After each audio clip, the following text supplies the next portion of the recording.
Hi, and welcome to this Leica Conversation. I'm Bill Shapiro. I'm the former editor-in-chief of Life magazine, and I am glad you're here. When Robert Capa famously said, if your pictures aren't good enough, you're not close enough, he wasn't only talking about physical distance. Today, we're going to be talking about how photographers can get closer to their subjects, both in terms of feet and inches, but also in terms of emotional distance. I am so excited to be able to introduce you to Dr. Greg Gulbransen for a couple of reasons. One, as you'll soon see, his pictures are beautiful and horrifying and memorable, and they are close. But the other reason is he's not the kind of photographer that you typically see on a chat like this. He's actually a full-time, more than full-time pediatrician in Long Island, New York. And he came to photography later in life, Greg. And he, for the most part, taught himself how to use a camera. He's also got a book coming out in August, which is just fantastic. It's called Say Less. And Say Less is actually how I came to know Greg, because he approached me for a little bit of help in putting the book together. And I can tell you, quite honestly, that he is one of the most big-hearted, curious, and passionate people I have ever met. If you have questions for Greg, please use the Q&A function in Zoom, and we're gonna leave plenty of room at the end to handle as many questions as possible. Greg, my friend, it is good to see you again. I'm glad we could pull you away from your small patients. How are you doing? Doing great. Thank you so much for having me. This is fun. Great. Well, look, before we get to the first question, and this is only because you're not yet a household name in the photo world, I just want to show a couple of photographs from two of your recent projects. Tell us where the first few take place. So this picture was on an overpass, Route 119 in West Virginia. That's the town of Danville, West Virginia, where I'm doing a story about a young woman raising 4 children in Appalachia under very adverse circumstances. So that was in the morning, and I just stopped the car and took it. Great. And the next slide. Okay, this is up in the holler. Hollers are these little neighborhoods way up in the mountains there, and up in the holler, very close to where my family lives, the family I'm photographing. And just 2 wonderful guys working on some lawnmower gear. Fantastic. Next. This is the grandfather, along with 2 of the children that I'm photographing in the story. Fantastic. This is the sibling, the brother to those 2 young girls, and he's in the Walmart parking lot late at night getting gear to go fishing. And the next pictures that we're going to see are from the Bronx. And here, I'm just going to do a gloss of an overview. You spent 3 years in the Bronx on this project, 3+ years. And these pictures appear in the book Say Less. You spent that time with a young gang leader who ran a notorious set of the Crips from his wheelchair. We're going to get into the stories about these pictures and how you made them. And we're also going to get into a little bit about your strategies and tactics for getting closer to your subjects. But first, I thought it would be great to show a very short video that I think will give some insight about how you work. Let's watch. My role in life is to help people. It's what I do as a physician. And I happen to like telling stories, so when I can, I use the camera and I tell important stories. The camera helps us understand one another and teaches us about ourselves also. And for me particularly, it helps me slow down and preserve time and preserve people. I have to move so fast as a physician, and everybody's coming and going and you never see them again. But the camera freezes them. You know, you have to say goodbye. You can hold on to them forever. My style of photography evolved as I study other photographers, evolved as I spend more time in this community. Because when I got here about 5 years ago, I really didn't know what I was doing. But I noticed I was applying my personal style for how I work as a physician. When I first started practicing medicine, I thought it was so cool that I had front row seats to the greatest show on earth, seeing all these patients and being involved with their stories. ultimately realized I'm actually in the show. And thinking about it, it's the same thing with good photography and photographers. If you really want to take good photographs and understand a culture, you have to immerse yourself in the community. Be real, be legitimate, enjoy it. Don't just focus on the photographs all the time. If you're emotionally involved and you have a passion, the pictures will come. Don't just parachute in and leave. Stick around and make some friends. Fantastic. So Greg, tell us a little bit about the gang leader. What's his name? How old is he? How did he find himself in a wheelchair? So his name is Malik Wilson, and he was shot by a rival gang not far from where he lives. The bullet landed right in his spine, and it basically saved his life. So he's paralyzed. He was shot 5 years ago to the day yesterday. So he lives a tough life in his apartment now. And how did you first hear about Malik? You were already shooting in the Bronx. Is that correct? Yeah, I was photographing in the Bronx. I was learning different genres of photography. I didn't really know what I was doing, and I'm realizing I was actually doing documentary photography. I didn't even know what it was called.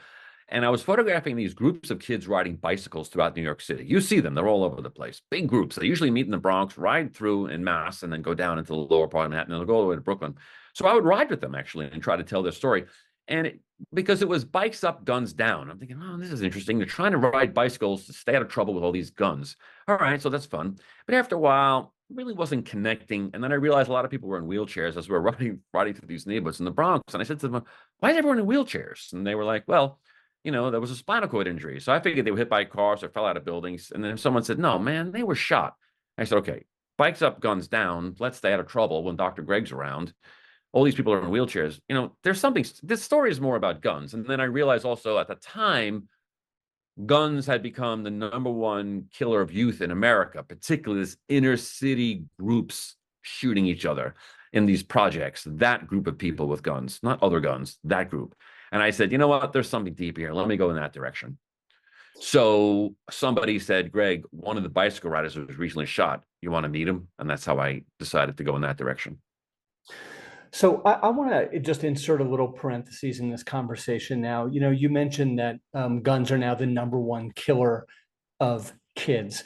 I think the audience should know a little bit about your past, which is, there was a time when automobiles held the distinction of being one of the top killers of kids.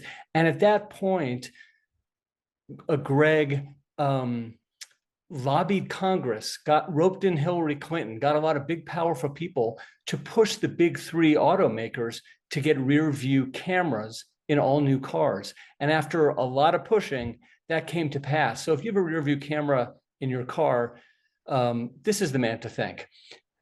So that wasn't a question, Greg. I just wanted to sort of let people know. But let me ask you this: what were you looking for when you were shooting Malik or someone in a wheelchair? What story was important to you there? So when you open the newspaper, in fact, today's Daily News, there's 2 of these scenes. When you open up the newspaper, you'll see just around every day a scene of a shooting. And there'll be the police and there'll be the tape, and there's usually an inset picture of somebody who was shot or maybe the shooter. And that's it. That's all you know.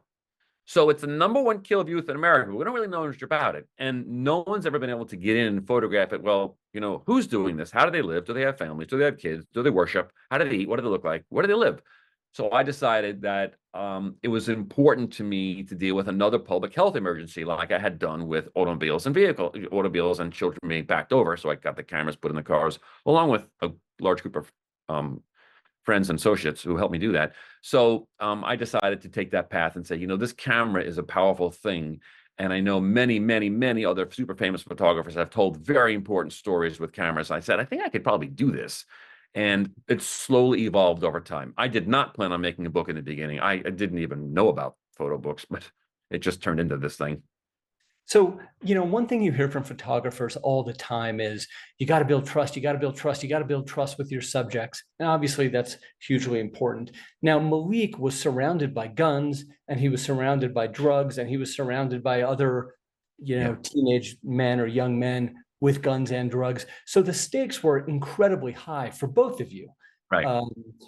Can you tell us a little bit about how you went about building trust with Malik and with his gang?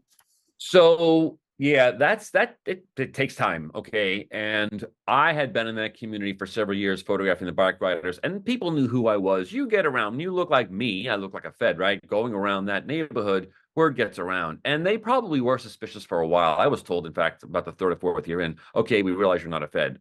It's like, okay, that's good. Do you see my Instagram page? I'll show you my hospital IDs, but they still get suspicious.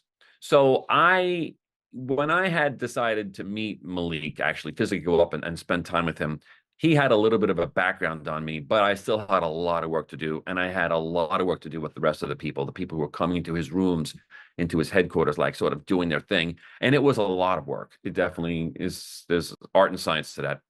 Well, let me ask you, what was your first exchange with Malik like? So someone led you into his Yeah. apartment, you laid eyes on him, and what happened? Yeah. So a mutual friend of ours, can you bring me up to him? Sure. So we walked up to the projects, metro projects, kind of a dangerous area, dark projects up the stairwell. It was, it's a tough place. And you go into a dark apartment, and his room is all the way in the back.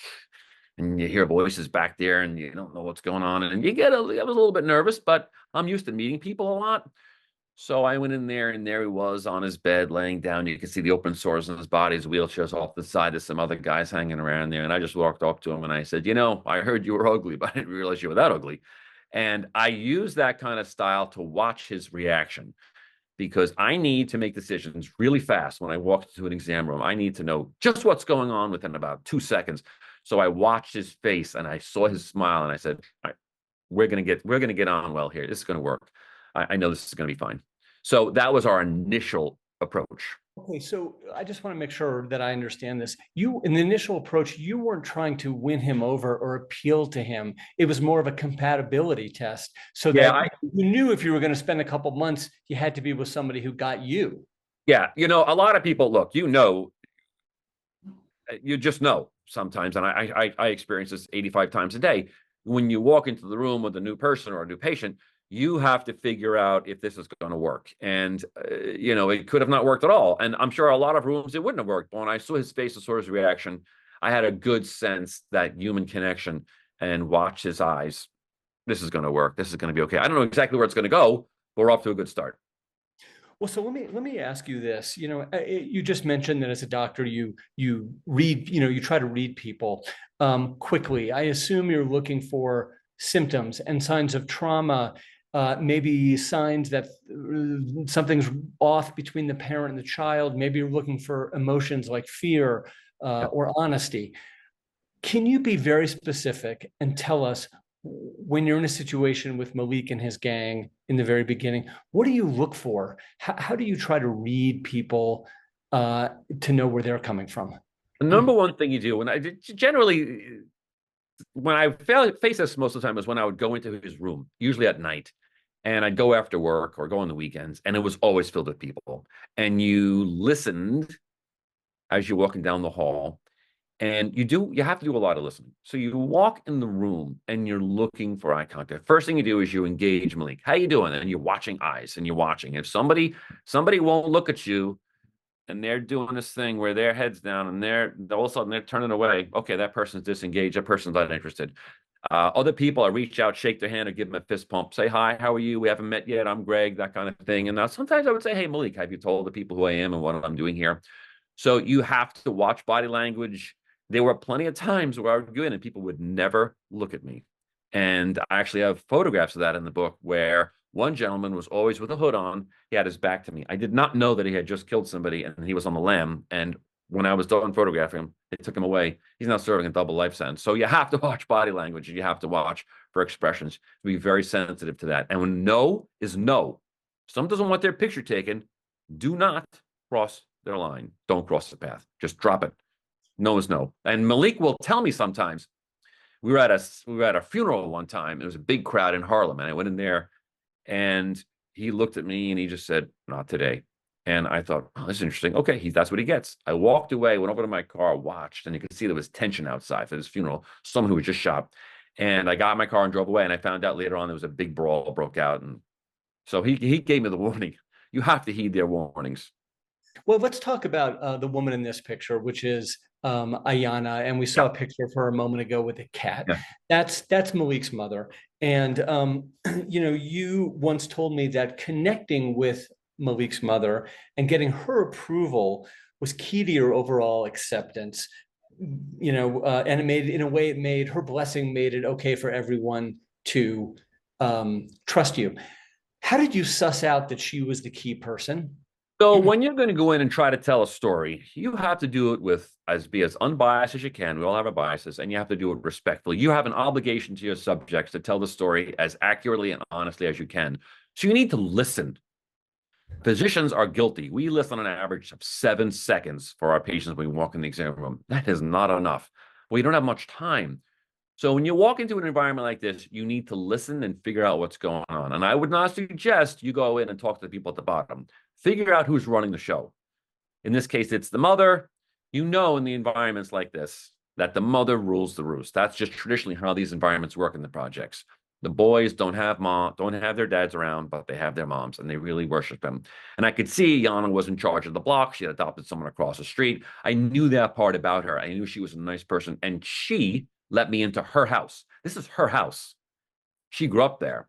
So I had to show her respect, and I was very respectful with her, and I would always approach her, always report into her first. Hey, how you doing? Nice to see you. How are you? Always ask questions. She would come out and talk to me. How's your family? And we would build a rapport. If you're in with her, you're fine. And by the way, if you get into trouble, you go to her, which I did. So it seems like the sort of takeaway is try to identify who the linchpin power person is in a group and focus a little bit of attention there. So I want to ask you this, and maybe we can go back a slide or two. What were the rules, quote unquote, for your shooting, for your taking pictures? Were they spoken? Were they intuited? And were there things that you didn't shoot? And if so, why? I mean, we just saw the picture of the junkies. Right. So tell us what was fair game and what wasn't. So you always ask permission. And if somebody didn't want their picture taken, they see the camera, right? I mean, cameras are very intimidating. So, you have to also realize you don't want to have a face with drugs or a face with guns unless they're just doing that right in front of you and they don't mind and they see the camera. You never sneak a picture. Not in these circumstances, you don't sneak a picture. I realize that there's techniques for sneaking pictures, but I don't do that kind of stuff. So, you ask permission. And then, by the way, you take your camera, you turn it around and you show them the picture and you say, you okay with that? Under these circumstances, I had to do that because they could get into a lot of trouble. I said, I just took a picture. Take a look at that, please. You like it? And if they say, yeah, that's cool, man, I like it, I would, go ahead with it. And you also told me one time that you didn't take a photo of somebody with a very distinctive tattoo on their hand as they were holding the gun, because that would have been identifying information. Right. Yeah, there are ways if you're going to have let's say you have somebody with crack, okay, and they've got a hand in the scene, because you like to have, hands are amazing to photograph, hands and faces, right? That's what it's all about, and a hand near the face. But if you have a hand, you want to make sure there's no identifying features like a tattoo on there or some scar. You don't want to do that because that's going to, the police will use that stuff against them. Anything I did in photograph, the police were already aware of by the time these pictures, certainly by the time they'd be, published. So I wasn't going in there and sneaking around and exposing these people or getting them in trouble. I was very careful about that stuff. So let's go back. I think it's back. There's a picture of Malik and his mom fighting in the living room. Yeah. Right there. Thank you. A family fight is a very intimate thing, and people don't want outsiders there. Typically, don't want people capturing it or sharing the scene of a fight. Tell us about this moment. So this moment, you could see Malik with his mom and his dad there. Now, Sean didn't live in the house for a long time, and Malik is a third generation, gangster and involved with guns and drugs. So there's a long history going on there. But their other brother, Cassius, had been arrested for selling narcotics, and he was in jail, and the paperwork is in Sean's hand there, and he was talking about the prison sentence and the court hearings, and they're arguing about what was going to happen down in the in prison and all this kind of stuff. So in order to get a picture like that, you have to have gone to the house many times and just stand there and listen and talk to them and let them do the thing. And if they're going to talk in front of you with the camera hanging, they know they felt comfortable with me, but I had to go there many times. It's a great shot because it's full of emotion. I love it. It's fantastic. So let's talk gear for just a moment. Yep. Many of your pictures were made in Malik's room, which is a small room and which was often crowded with gang members. Yep. What camera were you using? What gear were you using, Greg? So, I would always usually I like to use a 28 millimeter, and the camera that did it for me, that really, sent me over the edge and made it all possible, was with this Leica Q2. I shoot in black and white, so this is a monochrome. There's a Q3, but I don't think they make it in black and white. I don't really focus on the technical part. It really bothers me. I've learned as a photographer, I've taken certain steps with my photography where I've gotten better. And one is to sort of let go of the technology and just be good enough and really focus on your compositions. But this lens, this 28, allows me to get in there wide. Sometimes you even want to go to 24 or 21. I have a 21 on my M11, and I shoot in layers and I get in there close. And sometimes I'll put one person in the foreground here, but I'm focusing on the face over there, but I'll have a little something over here. And you can do that with a wide angle. You get in the close, bang, and you get the shot. So you have layers, physical layers to the shot. And I like that with the 28, particularly in a room. And believe it or not, you can actually take some really cool portraits, as Gregory Heisler would tell you, with a wide angle lens. If you get in there really close to their face, you can expose it differently than having that typical headshot with a long lens. So I like that camera a lot. It's what I use. That's my bread and butter camera. Also, it slides into my jacket. And to talk more about photography a little bit and this camera, we all have math in photography. There's a triangle, right? There's the ISO, the aperture, and the shutter speed. And we're always working on that and working on that and working on that. When I started using this monochrome, and I don't have any disclosures. I'm not being paid by anybody to say this kind of stuff. I don't have any disclosures, but that math changed. It was just shutter speed and aperture. I was shooting at 12,500 ISO. Didn't matter at all. I was just cranking it out. So it allowed me to really focus. And this is the camera that really just made it. And I don't brag about gear, but I mean, it really did it for me. So you mentioned that you were able to put the camera sort of under your jacket. Yeah. To what extent was the size of the camera well suited to the situations you were in, with gang members who were doing? Yeah, well, let me tell you something.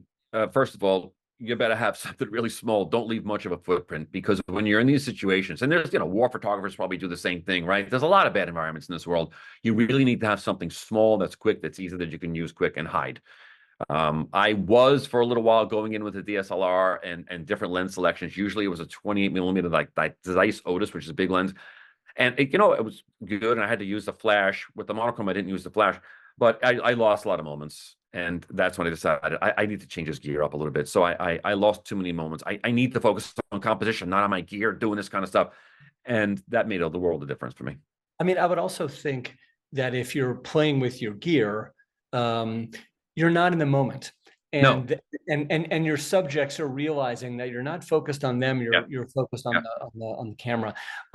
Talk to me a little bit about, I know that a lot of times you were at Malik's apartment at night, and that's when all the guys would come over. And so it was dark. How did the camera perform in that kind of low light situation? Like it was daylight. I don't think I ever had a shot was too dark. It was incredible. I'm addicted to those sensors, those monochrome sensors. It was unbelievable what it can do. I mean, the lower the light, the better. It was unbelievable. It was just so versatile. Sometimes I'd have to lengthen my shutter speed a little bit, and I'd say, just hold that for a second, but not too often. It's incredible what it could do. Okay, and so let's also talk about, you're in the room. I'm assuming guys are talking to each other. Maybe guys are whispering business, because Malik was the gang leader. This is where people came to do business. What about the noise of the camera? Could they hear the shutter click or okay? No. And there's options on these cameras nowadays. Turn off the click button, or make it silent, make it whatever. I think there's a little something that I can hear with my ear, but they can't hear anything. And when you build, cameras make people anxious, and they disturb people, and they're very, very powerful. So you have to respect how a camera works. And you need to be a fly in the wall as best you can. You're never a fly in the wall. But as soon as you pull out the camera, people get anxious. And then over time, the anxiety fades down. And every time you show up with the camera, the anxiety is a little less and a little less and a little less and a little less. And then eventually they just kind of neutralize. And that's when you shoot. So I'm glad we're at this picture right now. This is a spread from the book. The young boy is nicknamed Bullet, and he's Malik's son. But I want to focus on the other picture for a moment, which I think is quite remarkable. Can you tell us why you wanted to take this picture and what meaning it holds sort of for Malik, what this kind of moment holds for Malik? So, he's trapped, right? And he doesn't really leave his apartment because he's afraid eventually the rival gang members are going to finally finish him off. He's also afraid for his health. I mean, there's lots of health issues when you have bed sores and you're paralyzed from the mid-thorax down. And there's lots of issues there. So he knows he's trapped, and you could see how he's trying to bump his way through the hallway there. And I just thought that that was a metaphor for how he lives, and he's glued into that chair, and he's very sad about it. And then on the right side, so Malik's name is Bullet. And then on the other side there, that's Lil Bullet. His nickname is Lil Bullet. And, he's in the hallway, and let's see how he does over the years. I love that little guy, and I hope he does well. This image, Greg, you shot this 18-year-old gang leader. Yeah. Naked, being Yep. carried by his crew to the shower. I have never seen a picture like this. My question is, how deep into your relationship with Malik were you that you felt like you could take a picture of him, a gang leader, a hard gang leader in a vulnerable position like this? So first of all, I did ask permission, and it was a shot that meant a lot to me, but I wanted to make sure it was okay with him. So basically the gang shows up, or his mom will do it with someone in the family, and they'll strip him down and give him a shower every day. And because he's stiff as a board from here down, that's how they have to do it. It's actually very hard. The shower pole falls down, everything falls apart. You have to have a really good relationship. Now, I would text Malik, and he would FaceTime me while I'm at work. What are you doing today? For at least 2 years before I took a picture like this. He knew that I was authentic and genuine. And you have to be involved for a long time when you want a shot like that. Ask Eugene Richards, ask Eugene Smith how he did Minimoto. That's because their hearts and their souls were into that community, and they were determined to tell those stories about their subject, and their subjects knew it and appreciated it. And they wanted their story told. He wants his story told. And that meant a lot to him. He's as happy with that picture as you and I are. But we had to build a relationship, and it's a beautiful relationship. Trust me, when I'm up at my daughter's college, I'll say, hey, what are you doing today? Well, where are you? She's at school. Let me see some pictures of her. So, it's a genuine, it's not fake. Right. So in addition to your documentary work, which we've been seeing, some of your portraits, and this is a spread from the book, Say Less, are from quite close up. And the lack of distance and the lack of background, to me, helps make the whole book feel so intimate and just brings us close to this community. Can you talk a little bit about what it was like to take portraits of the community from very close up? So I think when I first started doing photography, I did it through bird photography with these big long lenses. And I thought, well, I'll take a better picture. It's not where it's at. Really, you really need to get into people. And I've had to learn this from so many other photographers. You need to get in and show people soul. They want their story told, and you just sit with them quietly, and you just take your lens and you just focus on the head, and you just tell them you have to have a rapport, you have the relationship. Just show me your soul. Just be calm. I don't use a lot of words. Show me this, show me that. Let's do it again. Just use very little words. It will come out. These people are under very adverse circumstances, and they're real people. A lot of these portraits that you're showing, these people have passed from overdoses in the last 2 years. Particularly the gentleman on the right. The gentleman on the left that's Andre. He's still doing tattoos. But yeah, you get in there close. And those are the few times that I'll use maybe an 85mm lens. I do like to get in there and just boom, show it close and show it what it's at. And I kind of like them for the same for the most part. These situations, there was artificial light, I believe, which I didn't use a lot of, but this is a longer lens. Okay, maybe we can advance. Yeah. So tell us about this picture and who this man is. So this is Murder, and Murder His name is Murder. yeah, they call him Murder, and he's feared. And his real name is Dion, and he's also a big player in the community. He's got 8 children by 4 different moms, and he's a good person. And I knew in the beginning he was somebody that I need to build a relationship with because he was a good person, trying to do the best to support his kids. He's a calm person. He would talk to me. He would give me most of the information I was looking for when I was trying to figure out who was where and who was what and what's kind of going on. Because you never really find out. That's why it's called say less. I never really know what was going on. But Murder is a special person, and we have a good relationship. And one of the stories that I use to get access, and this is all completely legal, is that I use my strength as a physician to help these guys when I can.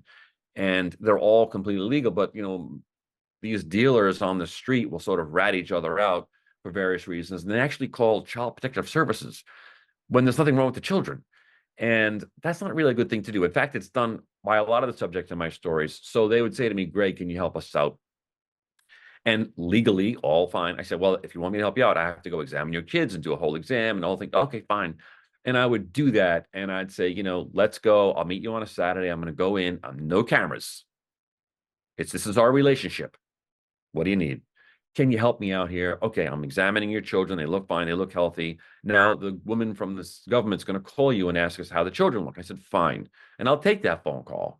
Okay. And now, when I do things like that, all legitimate, it works out great. So, You just mentioned that sometimes you don't bring the camera. If you had to say out of 10 times visiting there, how often would you have the camera, and how often would you either not have the camera or not take it out?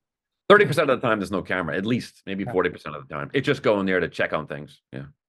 I think that's interesting. So this is Malik's foot. You mentioned that he has all kinds of medical problems. This is one. Yeah. Let's see what the next picture is. Excuse me. Okay, so Malik and Ayana. All right. Let's move now to your West Virginia work, if we could. You've been shooting this family, as you told us, and a woman named Chelsea, right, and her 4 kids. She's a single mom. They all live in a trailer in this struggling town of Danville. Let's look at a couple of these images. Who's this gentleman? So that is the uncle to 2 of Chelsea's children, and I'll go sometimes to visit in that house. And unfortunately, he has a real meth addiction, amongst other things. And 2 of her children do run around in this trailer, and that's their uncle. So yeah, he's got 3rd-degree burns on him, and he's in bad shape. So when I saw his room, I said, wow, look at this place.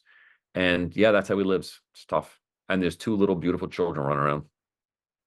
Now, when you would come to his house, the previous person, would you call first, or would you just show up? Because you did tell me at some point that you used to drop by Malik's house unannounced, right, which it always struck me as being a little bit bananas to show up at the home of a gang leader without letting him know first. Why yeah, sometimes I would do that because you don't always want people to know your patterns when you're in a situation where it could be a bit dangerous. You don't always want to telegraph what you're doing. If you open the trunk of your car and you exchange some camera gear, take a camera out, put a camera in, don't close the trunk of the car and walk away, because someone saw you do that. Now you're obligated to move your car. So you don't really want to telegraph what you're doing all the time. And I knew Malik was always going to be there, and he always loved when I visit. Still does. I could walk in there right now and he say, hey, how you doing? So okay. So going back to West Virginia, we just saw a minor. Tell us about the woman with the dog and the strange little babies in the foreground. Yeah, so this is Chelsea's neighbor, and this is it's a series of trailers, and they're all family, and they're all friends. And I went over to meet her, and she had this stuffed animal there, and she was moving it around. And I said, could you just stand there for a second? So I actually went through the kitchen and shot through the window, which is open above. It's like an opening above the sink there. And she just held it and just kind of stood there. And I thought, wow, that's interesting. Okay, now you can go place it where you want. I think she ended up putting it up on the wall. Why did you want to shoot this particular story in West Virginia? So, I'm a pediatrician and I take care of people here on the North Shore of Long Island. And I'm fortunate enough to have all socioeconomic groups here, poor, medium, and super, super rich. And I just wanted to feature some people who lived out of state. This was during COVID time I started it, and what it's like. And in America, tell a story about a family that's really having a tough time raising children. She was pregnant with her first child at, I think, 15, and she had 4 children by 24. And she struggles, but what a beautiful group of children she has. So it's been an honor that she let me into her life.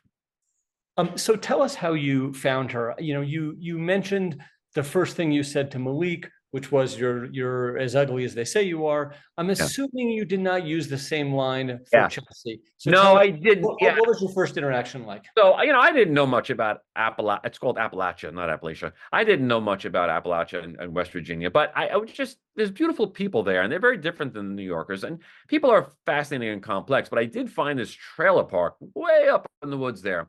And I drove up one day, and it was mist, and the sun was not up yet, and the mist in the mountains. And I'm driving, thinking, oh, this is different. I could tell this is a down and out place. This may not be so safe. And I happened to pass this one trail that had a fence around the front yard with all these children's toys. And sitting in the middle of this little fenced-in area was a young woman wrapped up in a blanket, smoking her morning cigarette. I could tell she just woke up, with her mom, who's younger than me, smoking a cigarette. And there was a man on the porch behind him standing there with a rebel flag wrapped around him. And I smiled and waved, and I said, haha, there's a connection. Someone's seeing me, and they could see my New York plates. So I smiled, and she smiled back. And I said, all right, I know exactly what I'm going to do. So I drove up about another 100 feet, stopped. And I knew they were watching everything I did. And I said, now I'm going to build my relationship. Watch. I backed up, went back to her, opened the window, and I said, I'm from New York. If I go up there, you think I'm going to get shot? She looked up the street and said, got about a 50% chance. I said, stop the car, got out, grabbed a bunch of prints that I had taken of other people in West Virginia. I always have them with me to introduce myself. Took the prints out and grabbed my phone. That was my Instagram account. Went over to the house and said, hey, I'm Greg. Nice to meet you. This is who I do. This is what I am. These are the pictures that I take, so you don't think I'm some sort of crazy pedophile. This is who I am. I'm a physician. This is my family. And they were captivated by it. I was as interested in them as they were interested in me. And they also agreed to have their story told. One of the questions I have, and I probably should have asked this with the Bronx pictures too, is how do you manage the releases with this work? How do you sort of get their consent in a legal way? So I tell them what I'm doing. First of all, I have consents on this book hunted up and down. And in fact, some of them I have signed 2 different consents because this involves a lot of guns and drugs and stuff like that. And just so you know, with this particular would say less, I showed them every picture and gave them the text and said, sign these releases after you've seen it all, after you've approved it. And you're not doing it today. I'll come back in a few days. I'm going to make sure you read this. So you have to be very safe. So you tell people what you're doing, and you say, listen, I'd like to tell your story, and you want it told. And they're, yeah, absolutely. Bill, everyone wants a story told. Okay. If the New Yorker called anybody who's watching this podcast or this meeting here and said, listen, we're from the New Yorker. We think you have an interesting story. We want to send Annie Leibovitz or the like, somebody like that, out to take your picture. Every single person is going to be like, wow, that'd be great. Everyone wants your story told. You have to tell it right. You have to do it the right way with the right attitude. Everybody's interested. Everybody's got a story. So when somebody, when you have a relationship with Chelsea, so let's put her to the side. But when you're coming up to somebody that you don't have a relationship with,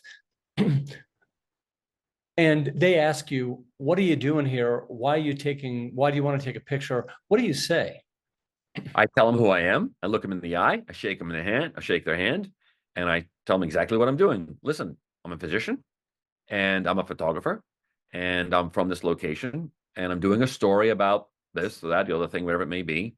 And I'm taking some photographs, and I'd love to show you some of the pictures I've taken. I always carry pictures in my little folder in my car. And this is what I've done. And I've been in West Virginia. I do it a lot. I said, I have coal miners. I have people from all around the state. Do you recognize any of these people? And everyone's happy. No one's ever given me a problem. It sounds like, you definitely give them the photos that you've made. Yeah. And in some cases, given your status as a doctor, you help out in some way, whether it's advice or not. But for those of us who aren't physicians,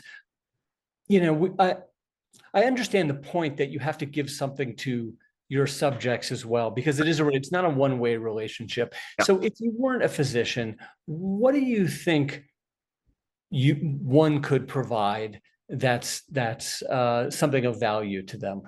Well, first of all, the most obvious thing you could do is give them a portrait and say to them, listen, I'm going to give you a bunch of pictures. I may give you a zine or a photo book, whatever. And by the way, may I take a picture that you would like of yourself? Is there an idea that you think, did you ever want to get pictured in a certain, photographed in a certain dress or something like that? And everyone always says, yeah, I always wanted a picture with my niece. Okay, let's do it. Stop everything and do what they want. Use the camera to solve that problem. Let me give you a specific example, okay, how I got through this with Malik. And I did this a couple different times. I went into his apartment one time, and in his room were a bunch of guys, and one particular person I did not recognize to my right. He was very quiet. He had a big scar on his face. And you could tell they were sort of making fun of him. He's leaning against the wall. And I said, hey, we haven't met. I'm Greg. Nice to meet you. And he kind of shook his head. And they all started laughing. He said, yeah, he just got out of prison yesterday, and he got $150. I said, what's that? That means they held him down and they gave him a scar. And $150 is expression in prison for various reasons. Sometimes to show hierarchy, they'll hold you down and they'll cut you from your ear to your mouth. Okay, so he had $150 with these sutures. Right away, I knew exactly what I was going to do. I knew exactly how I was going to do what I was going to do. And because there were other people in the room I didn't have a relationship with, and I wanted to show them how much I cared, how much I appreciated them.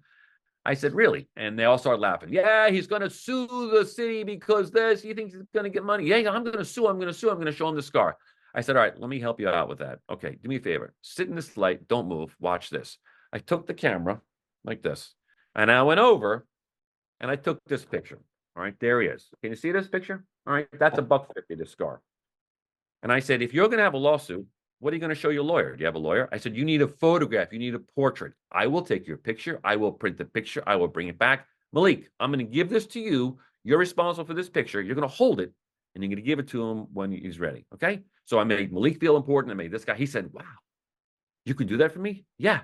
And I absolutely did it. I showed up within a week later, gave it to him in a voice and showed it to your lawyer. So, and everyone else said in the room said, when are you coming back? Yeah. So, speaking of when you're coming back, I have a bit of a hardball question for you. You ready? Yeah. Okay. So you are obviously a white photographer of some means. There are some who would say that for you to go into the Bronx and to a primarily Black and Hispanic neighborhood, and for you to go into poor communities in Appalachia, is poverty porn, perhaps, and that you should stay in your own lane, perhaps. I wonder, how does that make you feel, and how do you respond to those sentiments? I battled that for a long time. I didn't grow up with that concern because my sure that we grew up in a mixed environment and we had plenty of mixed racial friends. But as I came to photography and read more books and did more podcasts and listened to the equivalent of an ivory tower of photography and art, I learned, oh, by the way, you should stay in your lane. And a lot of the times these graduate students come out of these programs and they feel like there's something left to photograph because they can't photograph this, this, this, and this, and this. This is the second floor of my office. Downstairs, there's plenty of patients. They are poor. They're every single race. There's every single religion. There's every single socioeconomic status. I treat everybody the same, okay? I have unbiased perspective. Everybody gets the same good care. I don't care where you're from. And everyone is going to be treated honestly and with the same amount of love, care, and concern. And that's the way I photograph. When I was going through this worrisome time of trying to figure out, well, maybe I'm not doing the right thing, I was photographing an old Black pastor who's 87 years old. I'll never forget this lesson. And I asked permission. I saw her on the street in the South Bronx, this old burnt out place, and it was still there from over the years, even though the neighborhood's being gentrified. And I saw her on one Sunday with her beautiful outfit. She's standing on the sidewalk, and I said, oh, my name's Greg, and I take pictures.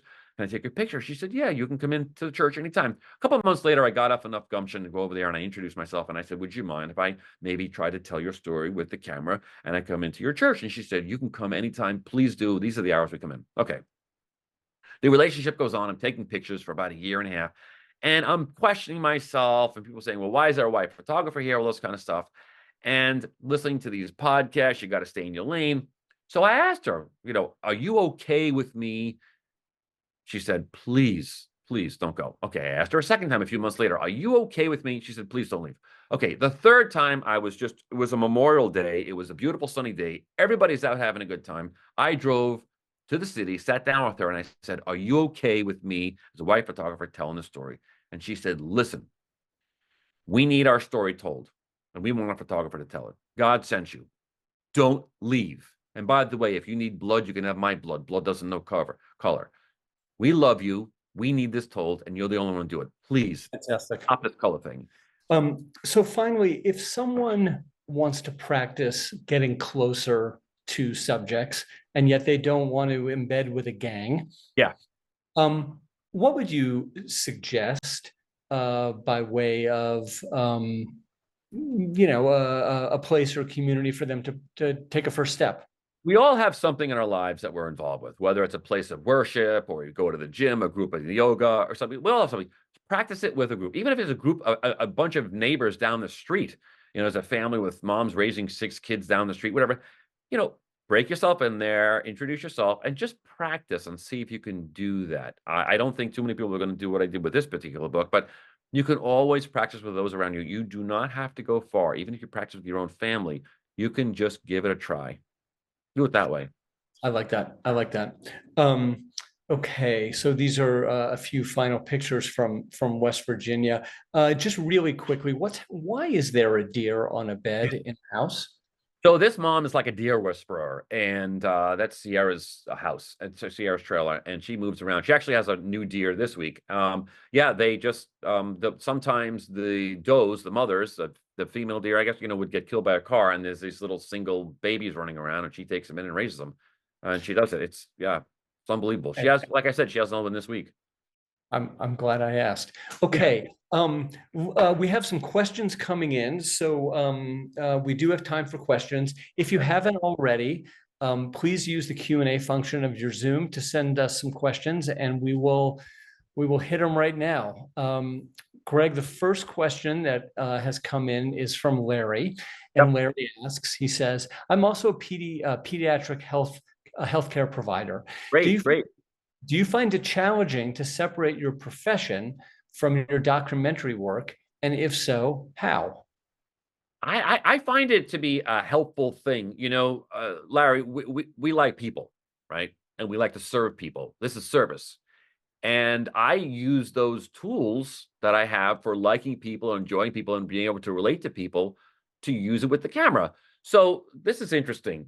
These 2 items right here and right here go around your neck, okay? Both of these items make people vulnerable and make people nervous, and they let you into the people's core, and you could do a lot of powerful things with those 2 items. They require a lot of skill and a lot of respect. So being a physician in this case helps me be a photographer, because to me, I see those same tools doing things differently, but they're synonymous in how they behave and how people receive them. So you don't have to be a physician to take a good picture. In fact, I don't think, not at all, but I'm just making an analogy in this situation. I happen to have my stethoscope next to me. So yeah, I think it helps me a lot. It helps me relate to people. Well, you obviously care about people. That's your profession. Right. You spent 3+ years with Malik, who is a very tenuous medical situation. I'm wondering, how do you get close while also maintaining your objectivity? Yeah. Or do you leave your objectivity at some point?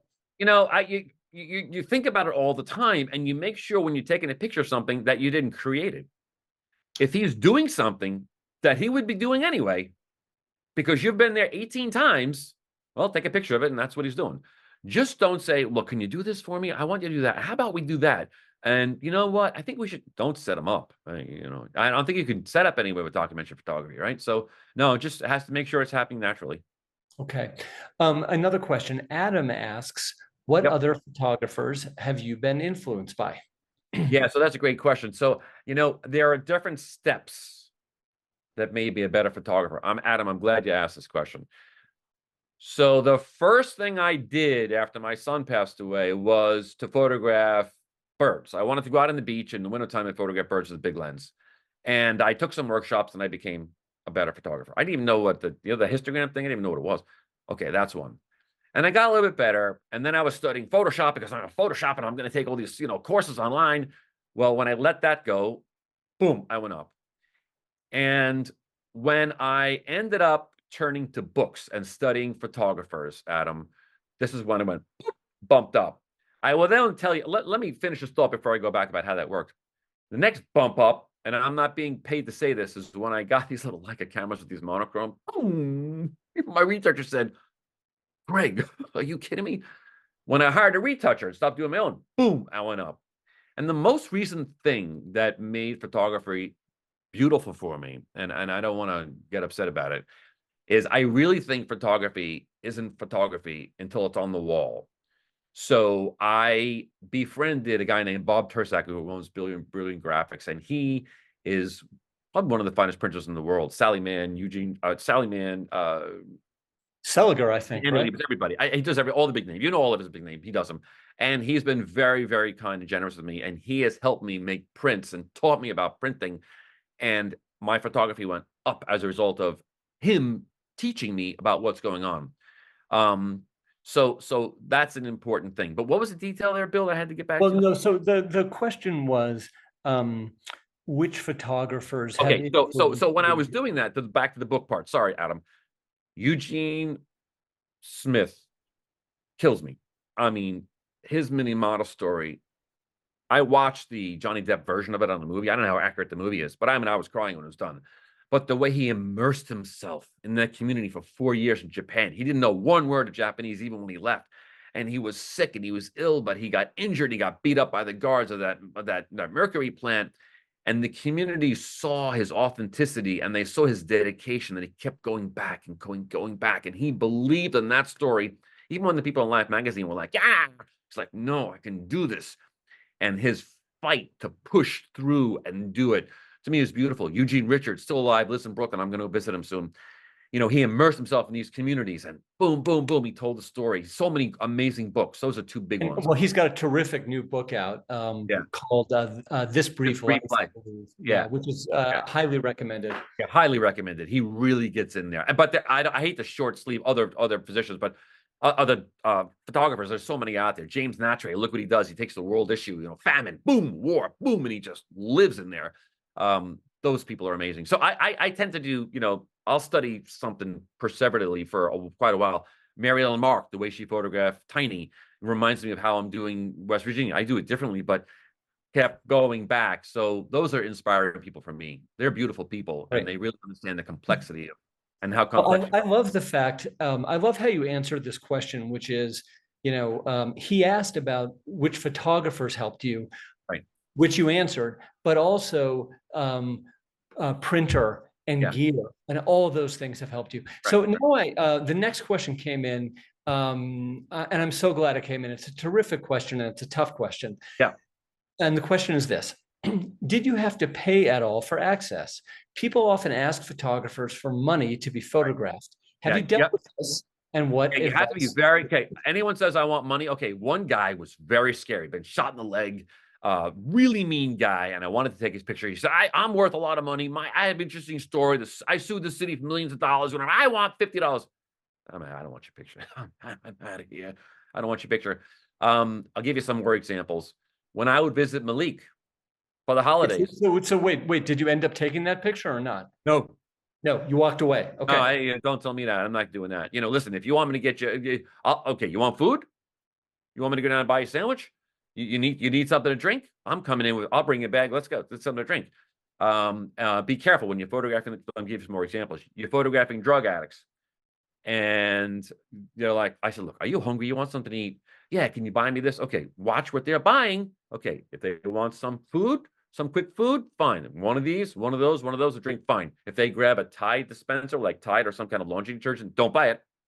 They're going to go around the corner, sell it, and buy drugs. Don't do that. Don't contribute to the drug problem. So no, I wouldn't pay somebody. I wouldn't pay somebody for a picture, but I will. Malika said, sometimes, listen, the fact is, he needs toothbrush, toothpaste. I'll bring him items of hygiene. Sunday morning, I went out ran 4 miles at 4 a.m., drove into the Bronx, 6:45, looking for this one particular person I'm photographing. I had toothbrush, toothpaste, everything, deodorants, and I couldn't find the guy. But, you know, I will bring items like that because I do care about their health. But I'm not going to go up with money and say, listen, here's $50. I want your picture. I don't really like doing that stuff. Some people do it. They photograph for access. And I will have a $20 bill in my pocket to get out of trouble if somebody's going to start harassing me or say, you know, I want your camera. You know, that's your safety. I would suggest you have a little something because that will get them away from your wallet or your gear. I've never had anything stolen, but I've been harassed. I'll tell you that right now. Okay, let me move to the next question. What advice would you give to photographers? This is from Mariano. What advice would you give to photographers trying to approach people walking by in the street? You know, just photographing strangers in passing. Okay, so that's street photography, and I'm not a street photographer. I admire street photographers in Lower Manhattan. There's a whole group of street photographers, and they all know each other, and they physically get beat sometimes. You have to know your crowd. Some people do not want their picture taken. Now, there's plenty of wonderful pictures. Bruce Gilden, we'll talk about. He has a whole Magnum course on this kind of stuff. Good guy, he's been very successful, long career, and he can handle those throwbacks when people say, "Get out of my face." Or they'll come up and threaten them. I've watched these guys be threatened, and I don't want to be threatened. I'm not a confrontational kind of person. I'm still a pediatrician. Yeah, you have to be careful. You have to know. I wouldn't do street photography in the neighborhood in the Bronx where I photograph. That is not going to work. You're not going to last through the day. So know your community for sure. And realize if you're doing street photography, you know, there's a science and art to it. So just be prepared to deal with it. A lot of people do it very well. I can't. And again, you know, something you mentioned earlier, which was people knew you were taking pictures. You didn't try to take something on the sly. And a lot of people, you know, not all, but some street photographers do take it on the sly. So, it's sort of a very different practice, actually. Yeah. Herb asks, do you feel that people see you as an MD first and then a photographer? Well, they call me G Effect because they're like, you're G Effect. Why? Because you take the coolest pictures. We love your pictures. They don't ever call me Doc. They just call me G. We don't really talk about the medicine stuff. No, I don't. They know I'm on call. Sometimes they'll see the phone go off, but they don't. They look past that. They don't see that. They see it's the camera. For me, it's the camera. Yeah. Well, so let me ask you this. You know, and just thinking about what we were just talking about being, you know, maybe harassed on the street. You know, these gang members could be violent. In fact, you know, we didn't talk too much about this, but just about everybody except for Malik, photographed in the book, is in jail now for everything from assault, pretty much everybody, firearms, even attempted murder. I wonder, were there any tense moments that you can relay to us briefly where you felt like the trust that you had built was suddenly fraying and sort of twisting in the wind? Yeah, there was. Yeah. So one time I was walking through the Bronx and I heard some guy walking up behind me. It was 1 o'clock in the afternoon on a weekday, which I used to actually get a day off. I don't do it anymore. And I knew something was going on. I could hear him behind me, and he was on my left, and he crossed to my right, and he went across the street to the bodega that I was heading to. I went over the crosswalk, you know, the dotted lines in the street, and I could see him go to the right, but I didn't think much of it. This guy going to the bodega. And when I was in the bodega, he called me in the back. He thought I was somebody else making videos about gangs, which has been on YouTube for a long time. I don't make videos, but he saw my camera and I had a small little light stand, and he was suspicious. So he attacked me and said, "You have no business doing this. You got to stop making your videos." So let me give you a technique. Okay. When you're in these situations, we are regulated by two big hormones when we're doing these emotions: testosterone and cortisol. Think about a silverback gorilla. They got plenty of testosterone. By the way, males and females have testosterone and cortisol, so they're not being prejudiced here. The CEO, the person in charge, is going to be calm and quiet. They got a lot of testosterone. That's when it's taking over. The person who's wild and going crazy, that's cortisol. When you're in those situations, turn your cortisol off, turn your testosterone up, and just kind of think about it. Just quietly stand there, listen, and look them in the eye. Do not challenge them. It's all about be in charge, be calm, and don't fight him back. But yeah, he almost came at me. I then went and made some phone calls, and I told people, listen, I was just attacked by this guy, and they went and took care of him. But you know, I said, you know, I'm not coming back until this is taken care of. And they did. Ayana went out and took care of him and said, listen, you're an idiot. You got the wrong guy. But you got to watch those hormones. You got to think about, all right, don't get upset. Don't go wild. Once you lose your cool, things are going to go bad. It's like a riot. Testosterone. Be calm, be cool, be the leader. That's what happens. So let me ask you another question about interpersonal exchanges. How do you know when the door to a particular potential subject is like closed, and it's not really worth hanging around or pursuing? Like when do you sort of cut that off? When they turn you off, when they don't feel comfortable, when they're not looking at you. I have a lot of relationships online where I'll text people back and forth if the communication stops. Actually, to tell you the truth, it's never happened with me. You'll just see in the book that one gentleman, he's in there a few times with assisting Malik, black outfit, turning his head away from the camera. He didn't want his picture taken. Like I said before, he's serving a double life sentence. He had just murdered somebody. But I've never had anyone sort of turn me off. And I've never, you'll know when people don't want you around. You'll just get that sense. And sometimes you got to give it a break. Sometimes I would go in the apartment. Check this out. I'd go in the apartment and I'd get a sense that Malik wasn't totally familiar. That wasn't very, very happy. Maybe somebody wasn't comfortable. So I would just say, all right, no problem. And I go down the hall and go into the other rooms and talk to the other people. Everyone wants to talk to me. Hey, what are you doing? I visit grandpa, visit grandma, visit different people. And then every now and then I'd walk down the hall and they would hear my voice and they'd know I'm still there. And all of a sudden I get to go, hey, G, what you doing? And I go back and like, okay, whatever it was that they didn't feel comfortable about, they settled. Now I'm allowed to go back in the room. So feel them out. Just let Okay, them. so it's actually a positive when you read those cues and walk away and give them their space. They want space. Let them have space. And I think that's a great call to respect that. So we have one last question here, which is from Ophelia, and I love this question. Ophelia asks, how do you determine when your projects are finished? If ever. And do you continue your relationship with the subjects afterwards, with or without the camera? So, Ophelia, that is a great question. A lot, and people ask this question: when do you know a project's done? My answer is never, because so far I've never closed something down. I sort of marry my subjects and I become involved with their lives. But that's my style as a person. I'm going to do very few projects in life because I have very little free time, but I get very close to them and there's a lot of value in the length of time. With Malik, guess what? I'm going to photograph little Bullet as he gets older and he turns 14 and 15 and he goes into gangs. So yeah, I stick around for a long time. I'm not saying you have to do it, but I really do stick around. And I find that's where the relationships come. People calm down and it's for them, it's just a relationship. They forget about the camera. That's why I get such good pictures after a while. They honestly forget about the camera. And that's it, I guess. When they forget about the camera, that's the win. So people are beautiful and people are complex. You have to read them and it takes a little while to figure it out. But everyone wants their story. I'm telling you, everyone wants their story told. Ask permission, be respectful, do it as accurately as you can. They'll let you tell it. Almost everybody will.